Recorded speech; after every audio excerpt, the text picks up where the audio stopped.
जय श्री कृष्ण। आज 12वें श्लोक की हम लोग चर्चा करेंगे। 11वें श्लोक में भगवान श्री कृष्ण ने ये कहा था कि तुम लोग यज्ञ के द्वारा देवताओं को पुष्ट करो और फिर वो देवता तुम लोगों को पुष्ट करें। इस तरह से निस्वार्थ भाव से एक दूसरे को उन्नत करते हुए तुम लोग कल्याण को प्राप्त हो जाओगे। उसी श्रृंखला का ये अगला श्लोक है जो भगवान श्री कृष्ण अर्जुन से कह रहे हैं। इष्टान भोगान ही वो देवा दास्यन्ते यज्ञ भाविता तैर्दत्तान महाप्रदायेभ्यो यो भुंक्ते अस्तेन एव स। कि यज्ञ के द्वारा बढ़ाए हुए देवता तुम लोगों को बिना मांगे ही इच्छित भोग निश्चित ही देते रहेंगे। इस प्रकार उन देवताओं के द्वारा दिए हुए भोगों को जो मनुष्य उनको बिना दिए स्वयं भोगता है वह चोर है।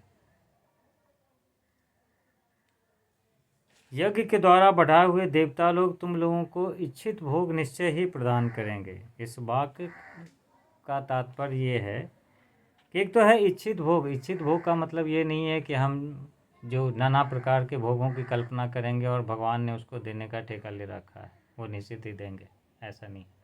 यहाँ कर्मयोग की बात हो रही है, कर्तव्य पालन रूप यज्ञ की बात की जा रही है। तो कल्याण करने वाले लोगों के दिल में अपने लिए कामना तो होगी नहीं। तो यहाँ कर्तव्य कर्म रूप यज्ञ करने के लिए जिस भी साधन सामग्री ज्ञान की आवश्यकता हमको होती है, भगवान हमें किसी न किसी रूप में वो सुविधा हमें निश्चित रूपेण प्रदान करते हैं। तो यहाँ ये चर्चा ये कह रहे हैं कि बिना मांगे ही तुम लोग अपने कर्तव्य का पालन जो है करते रहो। फिर तुम लोगों के कर्तव्य पालन रूप कर्म से जो देवता पुष्ट होंगे वो तुम्हें जीवन निर्वाह के लिए आवश्यक पदार्थ और कर्तव्य रूप पालन के लिए जो सामग्री चाहिए वो निश्चित रूपेण पूरा करते रहेंगे, क्योंकि उनके लिए देवताओं के लिए तो कर्तव्य पालन करना बाध्य ही है।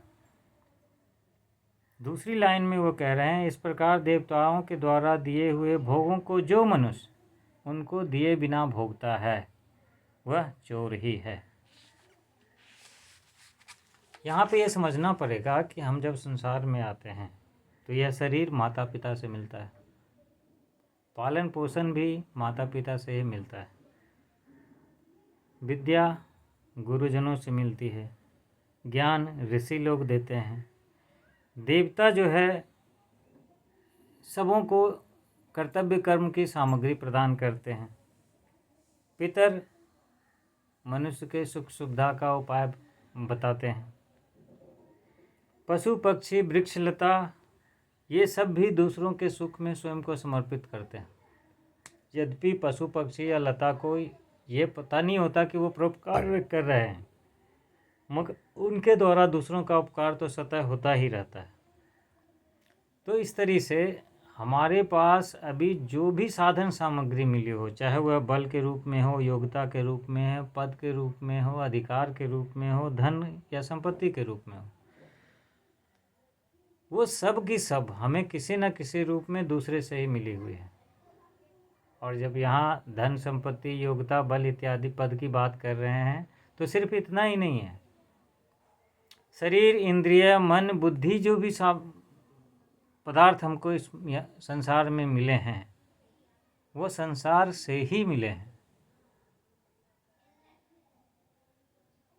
तो जब दूसरों से मिले हैं तो इसको दूसरों की सेवा में लगा देना हमारा कर्तव्य बनता है।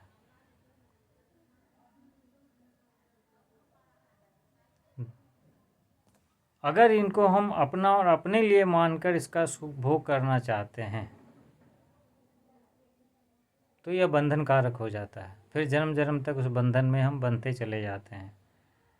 इस बंधन से छूटने का सरल उपाय यही है कि जिनसे ये पदार्थ हमें मिले हैं उन्हें उन्हीं का मानते हुए उन्हीं की सेवा में लगा दिया जाए।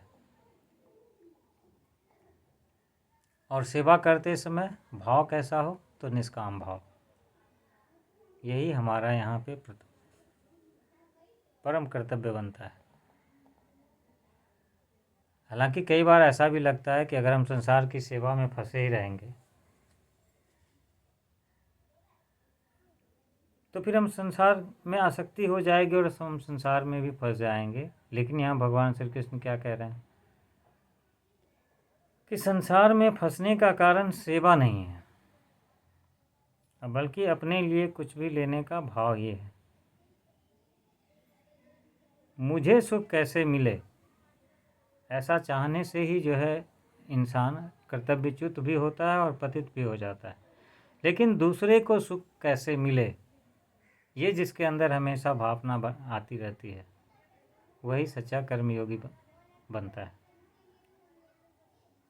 तो ये जो सारी चीज़ें हमको मिली है, उसको अगर हम दूसरों की सेवा में ना लगाएं, अपने लिए रख लें,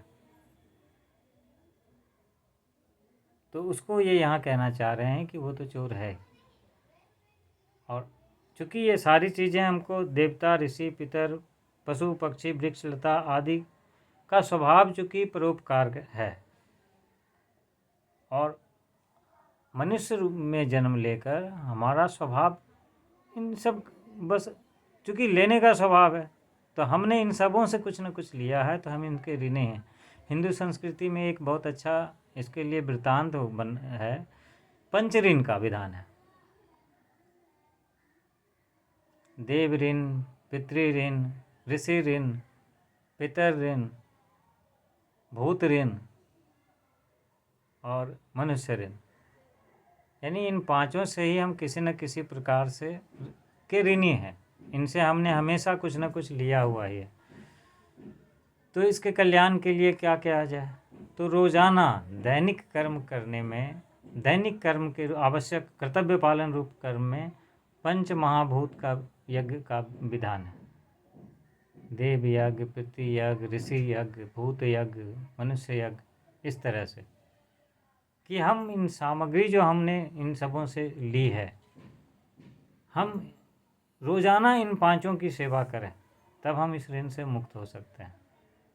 दूसरे शब्दों में यही बात यहाँ ये कह रहे हैं कि अगर हम उनको सिर्फ अपनी सेवा में लगाएं, अपने उसको अपना और अपने लिए मानकर अपने ही सुभोग में लगे रहें, तो हम तो वास्तव में चोर ही हैं।